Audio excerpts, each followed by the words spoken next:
Magandang gabi po sa inyo. Ako po si Gardo. Isa po akong mangingisda na tubong Luzon. At gusto ko lang pong ibahagi sa inyo ang isang karanasan na hindi ko malilimutan. Nangyari po ito noong taong 1979 sa isang maliit at liblib na baryo. Ang tawag sa lugar namin ay Baryo Masupil.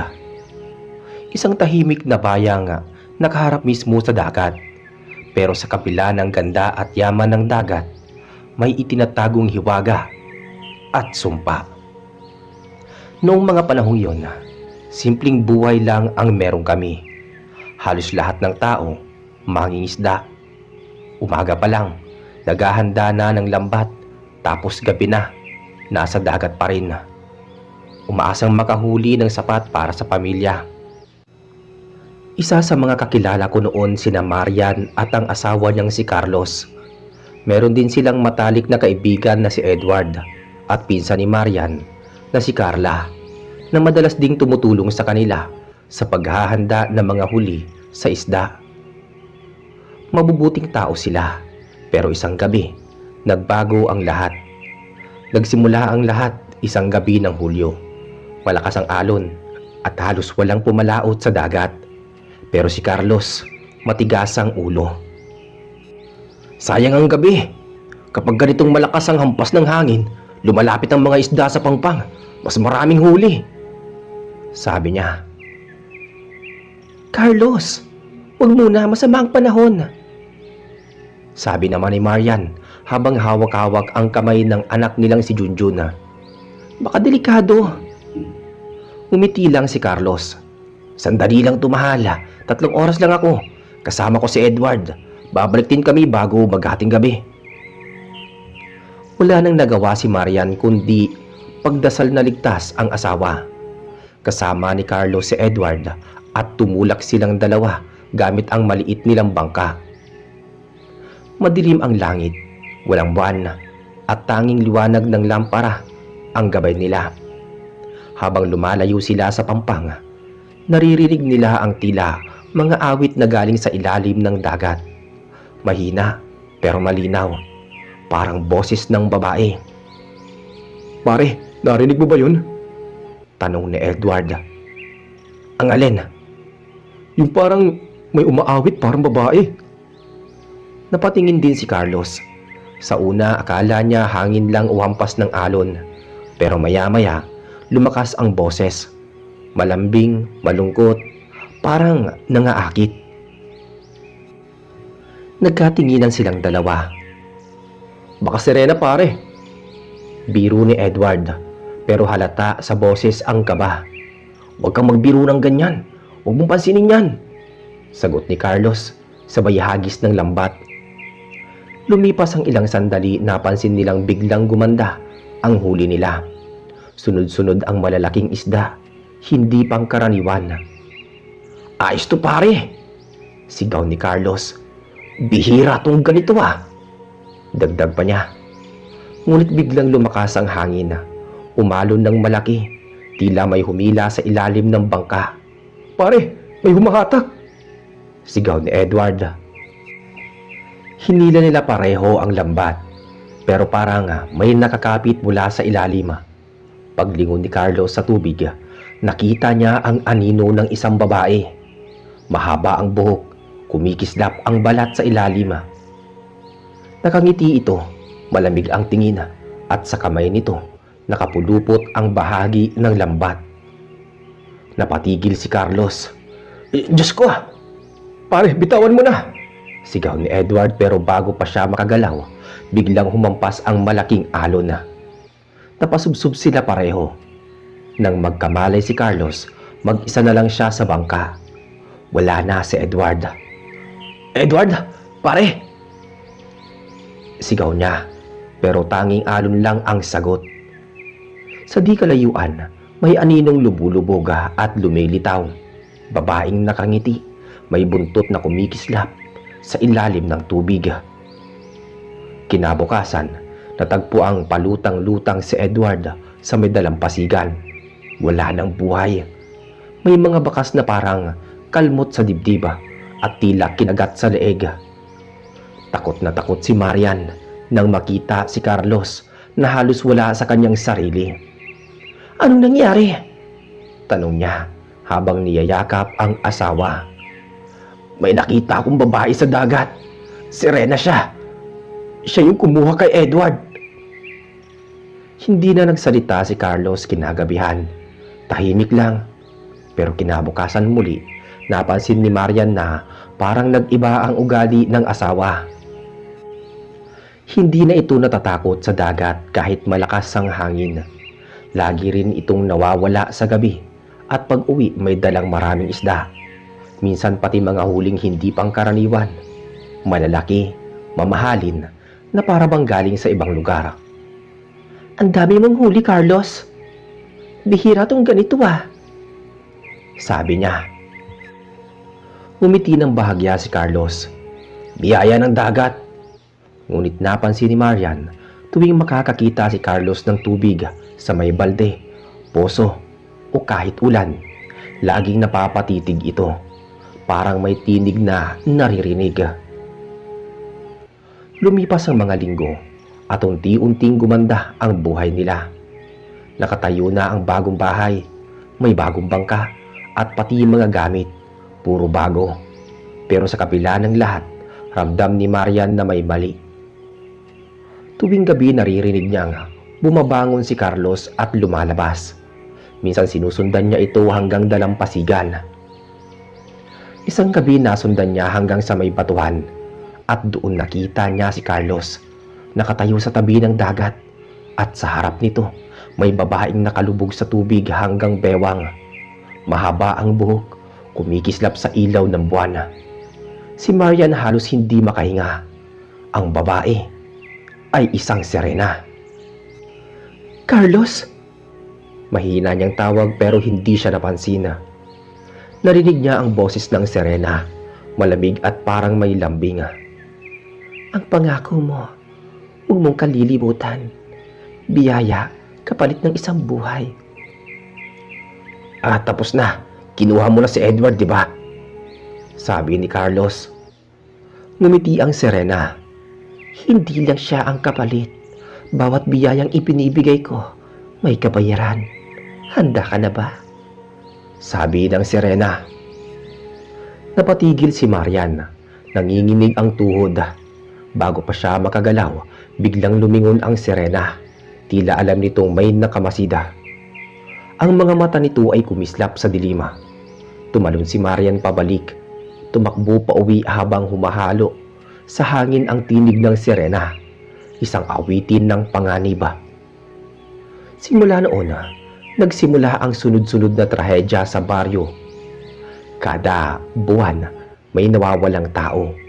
Bata, matanda, babae, lalaki. Lahat pawang malapit sa dagat.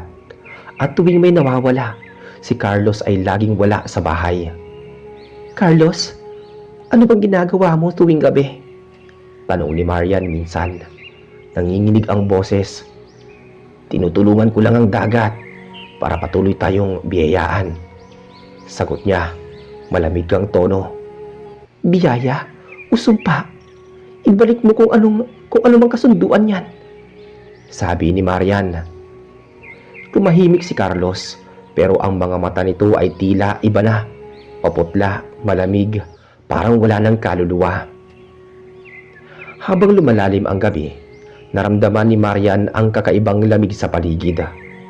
Dumating si Carla at si Gardo. Dala ang lampara. "Marian, narinig naming may nangyaring kakaiba sa Pampang. May bangkay na naman daw." Tumakbo silang tatlo. Pagdating nila, nakita nila ang katawan ng isang batang babae. Nakahandusay sa buhanginan. May mga bakas ng kalmot sa dibdib at leeg. Sa tabi nito, may mga bakas ng paa. "Kay Kuya Carlos ba to?" bulong ni Carla. "Hindi to maganda," dagdag pa niya. "Hindi na siyang dating siya. May humahawak sa kanya," sabi naman ni Marian. Pagkatapos naming makita ang bangkay ng batang babae sa Pampang, halos hindi makapagsalita si Marian. Nakaupo siya sa buhangin, yakap-yakap ang sarili. Nanginginig sa takot si Carla naman, umiiyak, habang pinupunasan ng panyo ang dugo sa noo ng bata. Ako si Gardo. Hindi ko alam kung ano ang mararamdaman ko noon. Parang bumigat ang hangin sa paligid. Tahimik ang dagat pero ramdam mo nga, may buhay ito. Parang nakamasid. Lumapit si Marian sa katawan ng bata. Anak ng kapitbahay namin si Lisa. Kagabi lang, naglalaro dito malapit sa dalampasigan. Diyos ko. Nilapitan ko si Marian. Kailangan natin tawagin ang mga tanod. Hindi na to normal, Marian. Hindi lang to basta nangyayari. May kapalit bawat biyayang galing sa Serena.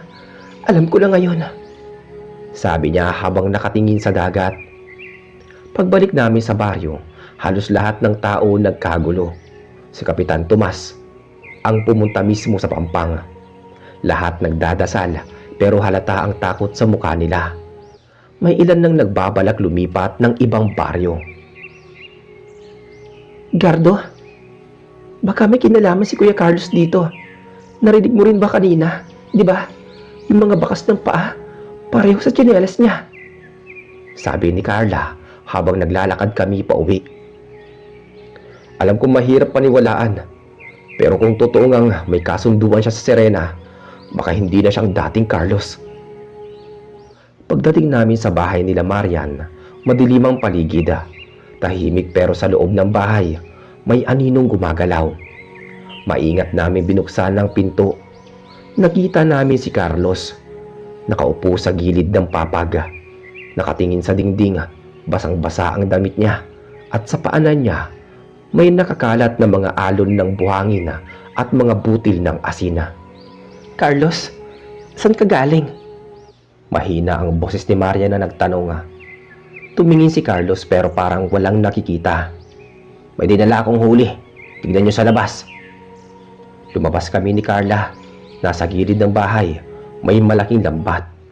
Puno ng isda. Hindi galing dito tong mga isdang to Wala namang ganitong uri sa dagat natin. Sabi ko. Narinig namin si Marian mula sa loob. Carlos, anong ginagawa mo sa sarili mo? Hanggang kailan ka ganyan? Sabi niya. Tahimik si Carlos. Biglang tumayo, tumingin sa kanya. Ginagawa ko to para sa atin. Para hindi na tayo maghirap. Gusto mo nang maginhawang buhay, di ba? Eto na yun. Pero may kabayaran. Buhay ng mga tao kapalit ng yaman mo. Sigaw ni Marian. Hindi ko pinipili kung sino. Basta may kukunin siya. Kailangan niyang may kapalit. Hindi ko kayang labagin yon. Sabi din ni Carlos. Tumulo ang luha ni Marian. Wala kang kaluluwa, Carlos. Umalis siya sa bahay. Humahagulgol. Sinundan siya ni Carla. Naiwan akong nakatayo sa may pintuan. Nakatingin kay Carlos na parang wala nang saysay ang buhay. Umupo siya sa papag.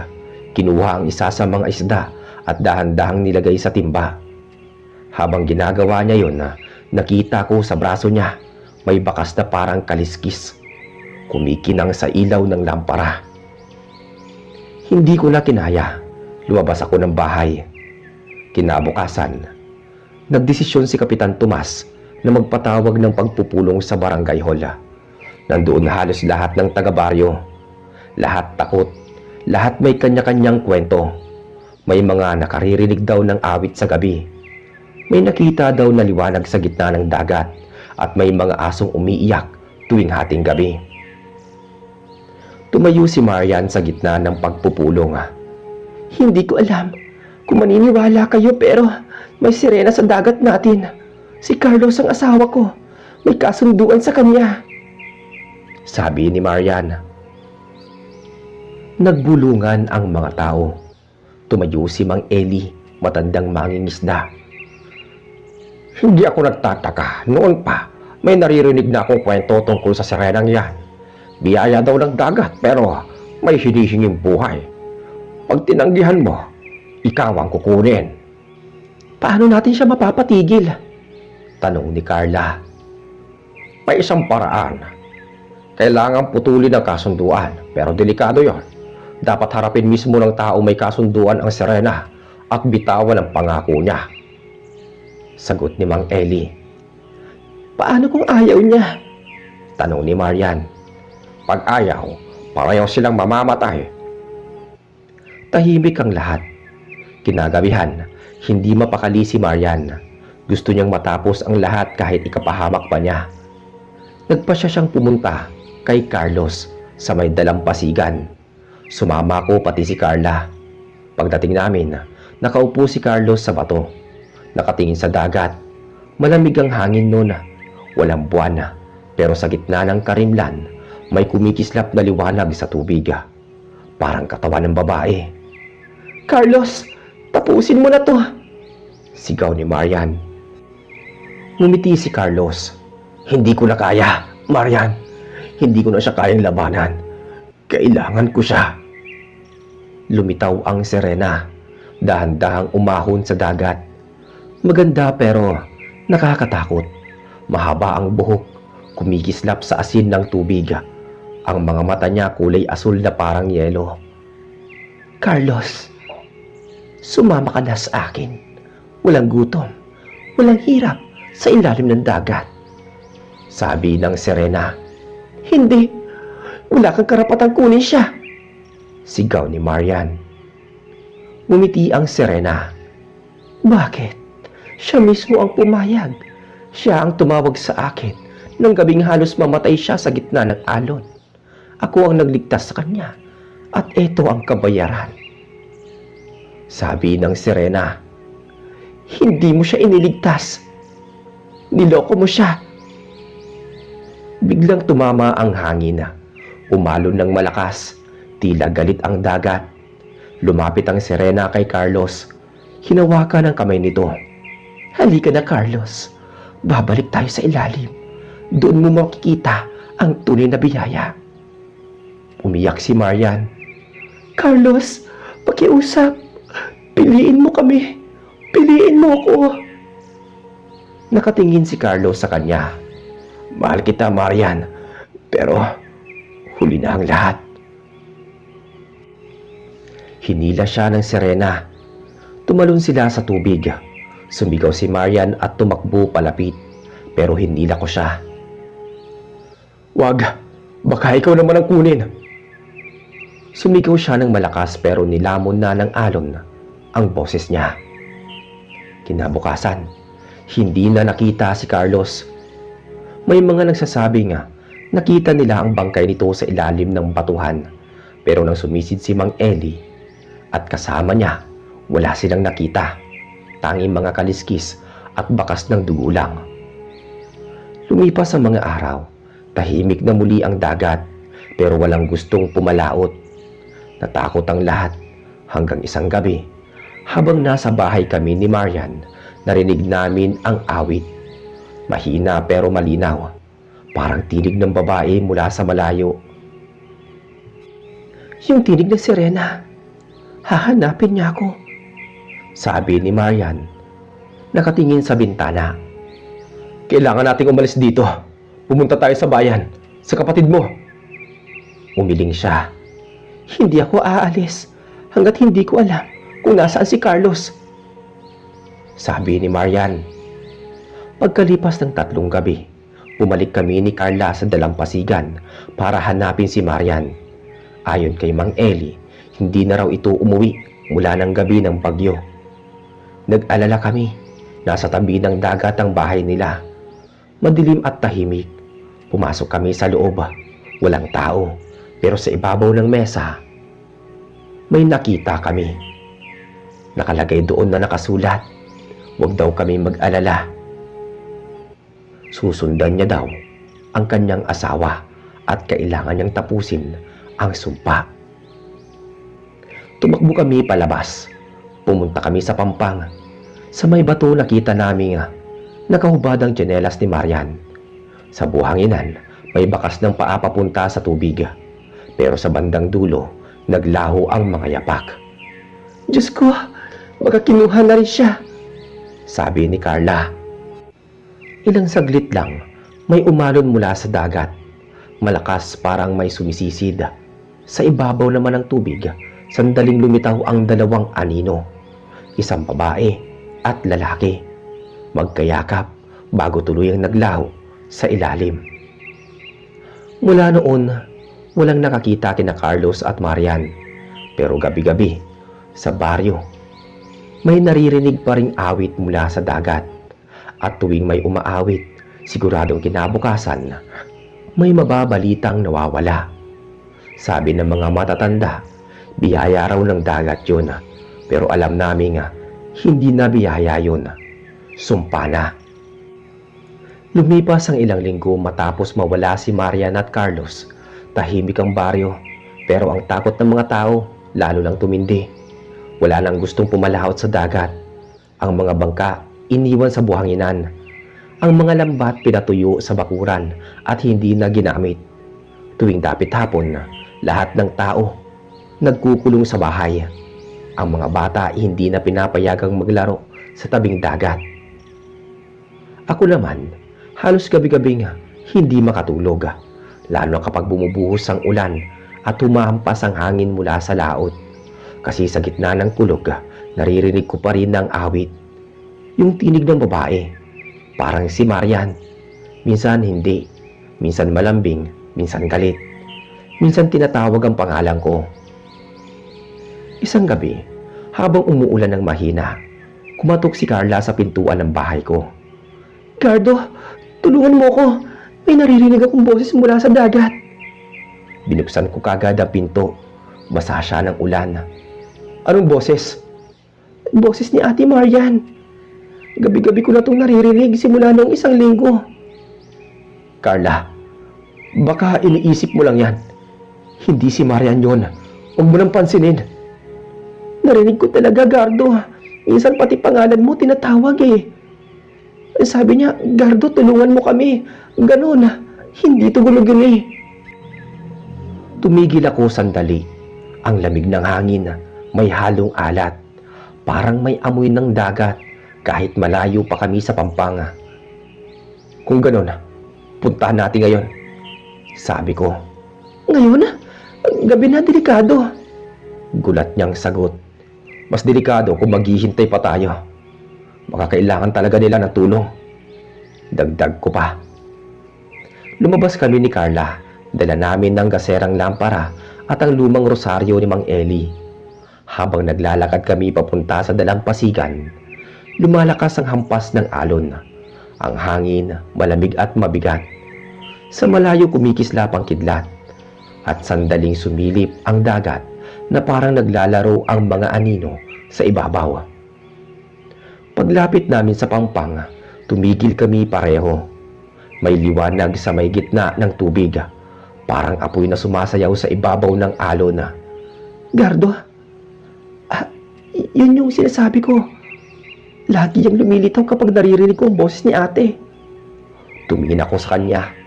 "Handa ka na ba?" Tumango siya. Dahan-dahan kaming lumapit. Pagsapit namin sa may bato kung saan huling nakita sina Carlos at Marian, narinig naming muli ang boses. Mahina pero malinaw. "Gardo, Carla." Pareho kaming napatigil nang marinig yun. Ang boses galing mismo sa ilalim ng dagat. Lumingon si Carla sa akin. Lumapit pa siya. Halos abutin ng tubig ang mga paa niya. "Ate Marian, ikaw ba yan?" "Hindi ako aalis kung nariyan ka.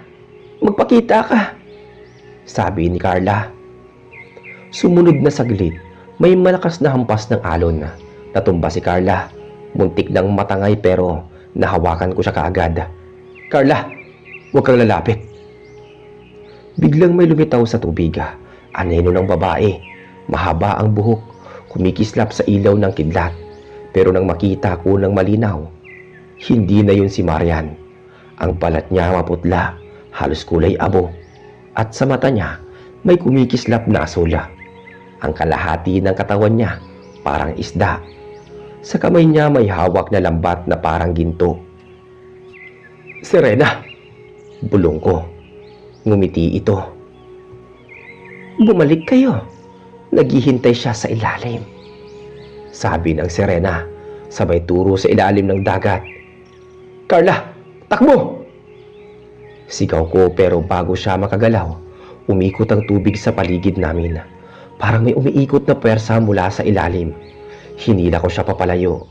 Halos madulas kami sa mga bato, pero nakatakbo rin pabalik sa may buhanginan. Paglingon ko, wala na ang sirena. Tahimik na uli ang dagat. Parang walang nangyari. Pero sa lupa, naiwan ang lambat. Yung lambat na hawak ng sirena kanina. Kumikinang, mabigat, at amoy asina. "Gardo, yan ang lambat ni Kuya Carlos," sabi ni Carla. Tinignan ko yun. Parehong-pareho nga. May mga lumang tali na gawa sa abaka at may punit sa gilid. Hindi pwedeng totoo to. "Ito yung lambat na lumubog kasama nila," sabi ko. Kinabukasan, dinala namin ang lambat kay Mang Eli. Pagkakita pa lang niya, agad niyang tinakpan ang bibig. "Sumpa, yan ang lambat na ginamit ni Carlos noong gabi. Kinuha ng sirena si Edward. Dapat yan sinusunog noon pa." "Pero paano to nakabalik?" tanong ni Carla. "Tandayan na hindi pa tapos ang kasunduan. Habang buhay ang lambat, buhay din ang kasunduan. Kailangan natin sunugin yan ngayong gabi." Gabi ng Biyernes, nagtipon kaming 4 sa dalampasigan. Ako, si Carla, si Mang Eli, at ang anak niyang si Nardo. Dala namin ang tuyong kahoy at langis. Sa gitna ng bilog, inilagay namin ang lambat. Sa paligid, nagsindi kami ng kandila at nagdasala. Habang sinusunog namin ang lambat, may naririnig kaming alingaw-ngaw mula sa dagat.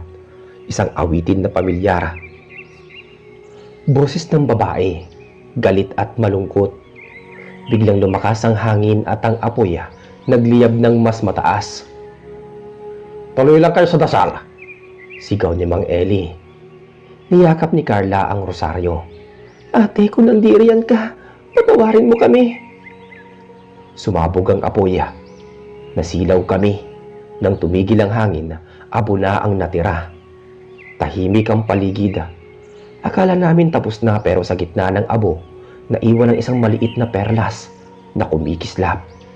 Kinuha ko yun, pero biglang uminit sa palad ko. Napasigaw ako sa sakit, at pagtingin ko, may bakas ng kaliskis sa balat ng kamay ko. Sandali lang bago naglaho. "Anong ibig sabihin nito?" tanong ni Carla. Tandayan na hindi pa rin tapos ang sumpa. Ang sirena hindi basta-basta pumipitaw," sagot ni Mang Eli. Kinabukasan, nagising ako sa kaluskos sa labas. Pagsilip ko, si Carla yon, nakatingin sa dagat. Hindi ako makatulog. Nararamdaman kong malapit siya. "Kung sino man yan, huwag mo nang pansinin," sabi ko sa kanya. "Hindi mo naiintindihan, Gardo. Parang may parte sa akin na tinatawag ang dagat. Parang gusto kong sumunod." "Huwag mo nang isipin yan. Ayoko mawala ka rin." "Gardo, tignan mo." Sa malayo, may mga aninong lumitawa. Parang mga isda, pero sobrang laki. May isa mukhang tao, at mula sa gitna ng alon, umangat ang isang bagay. Bangka, luma at sira-sira. Ang bangka ni Carlos. Napatakbo kami. Dumapo ang bangka sa buhangin. Walang tao sa loob, pero may nakasulat sa gilid ng kahoy. Parang ukit ang nakasulat. "Gardo, ano to?" "Hindi ko alam," sagot ko. Pero alam ko, may babala yun. Simula noon, gabi-gabi na namang may nawawala. Una, isang batang lalaki mula sa kabilang sityo. Sumunod, mag-asawang mangingisda na lumabas daw para maghanap ng pugita. Pagkatapos, mismong si Nardo, anak ni Mang Eli. Iniwan lang daw niya ang tatay niya saglit para kumuha ng tubig, pero hindi na nakabalik. Sa pampang natagpuan nila ang mga yapak papunta sa dagat. Si Mang Eli halos mabaliw. "Sabi ko na nga ba, hindi pa tapos ang sumpa." Pero Sinunog natin ang lambat, di ba?